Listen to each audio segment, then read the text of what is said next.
ఇంతవరకు CI Nagaraju arrest అవుతారా, ఎప్పుడు అరెస్ట్ అవుతారు, ఇప్పుడు అరెస్ట్ అవుతారు, రేపు అరెస్ట్ అవుతారు. వాస్తవంగా అయితే ఇప్పటికీ 3 రకాలైన దర్యాప్తులు. మొట్టమొదటేమో రాజమండ్రి ఎస్పీ దర్యాప్తు చేస్తున్నారన్నారు. మొన్న ఆయన రంగంలోకి దిగారు. తర్వాత నిన్న విజయవాడ ఏసీపీ విచారణ చేసుకొచ్చారు. ఆయన ఏం చేశారు, ఈయన ఎందుకు చేశారు, తర్వాత వీళ్ళు విచారణలు ఇవన్నీ జరిగింది. ఇప్పుడు అకస్మాత్తుగా మళ్ళీ ఒక ఐజీ నాయకత్వంలో ఒక 60 మంది పోలీస్ ఆఫీసర్తో స్పెషల్ ఇన్వెస్టిగేషన్ టీమ్ సిట్.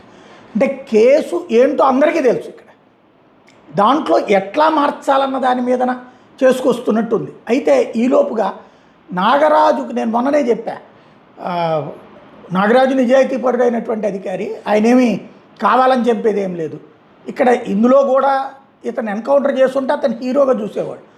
చంపిన తర్వాత తగలబెట్టడం వల్ల అతను విలన్గా చూస్తున్నాడు. మరి ఆయనకు అనుకూలంగా ఎవరు ఉద్యమించరా అన్నది మొన్నే నేను ఒక వీడియో కూడా చేశా. ఇప్పుడు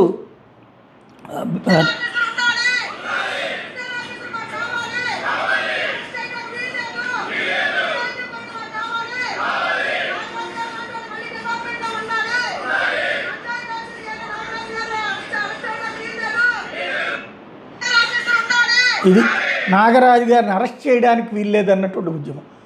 ఇది కొత్త కోణం.